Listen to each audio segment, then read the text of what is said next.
High instances of domestic homicide in Guyana has been something that really worries me. But what worries me the most is the fact that the surviving children, oftentimes they don't really receive the professional support that they need, because many times the children would witness their mother or father being murdered, and that is a traumatic event, and the children, they need professional psychological and psychosocial support. And I feel as a country we really need to come together and do more for these children. I had one family a few years ago when I started this work. I had a grief camp, and I had some siblings who had witnessed their mother being murdered.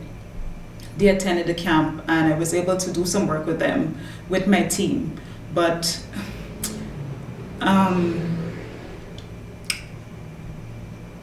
it's sad when I think about it, because I lost track of them, because they have been placed in so many homes since their mother would have died. Of course, we had friends and family members who wanted to provide support, but they didn't really have the resources, and they might become even overwhelmed with providing support for children who would have experienced such a traumatic event. And I saw how that impacted them. So I've really been trying to find a way where we can all network and create safe spaces for these children to ensure that they receive the psychosocial support and the other resources that they need to really grow, cope, and develop into their best selves. You mentioned that in the Caribbean and in Guyana, grief is seen as taboo, but what is it that needs to be done, and why shouldn't it be seen this way? Yeah, the loss of any loved one is a traumatic event. And I think as a culture, we are so accustomed to masking our emotions, not expressing it, or not having a space to express it. And that is why we are at the stage we're at right now. But the COVID-19 pandemic has really brought our attention to the impact of grief and loss on any individual, and especially children. And for children, they are at various stages of development, which impacts the way they socialize, it impacts the way they think, and it really impacts the way they do anything. And once they lose someone who is a major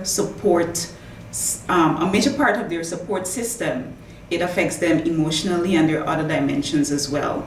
So for children, when they lose a loved one, they do experience grief. And I think that is one of the myths out there, that children don't grieve. And I'm just here to say that children grieve, and they need our support. With the COVID-19 pandemic, more children are at home in their homes, not being allowed to go out because of the restrictions. How do you think that they can be supported during this period? School for many children is a safe haven where they connect. I'm a secondary school teacher, so I know, especially for adolescents, they're finding their identity, and they're really moving away from the home environment and finding their space in the world, and they're connecting more to their peers. So being in isolation, being in quarantine, being at home, not being able to communicate with the outside world, that can have an impact on their mental health especially. And I believe as parents, guardians, and concerned adults, we need to be patient with these children. We need to reach out to them to tell them that, we're here to listen to you if you need to talk. You don't need to feel ashamed that you might be feeling some intense emotions. You might be feeling sad. You might even be feeling angry, because these are some of the emotions that you might feel when you're grieving especially. And it's just for adults and guardians to be there for them during this very difficult time.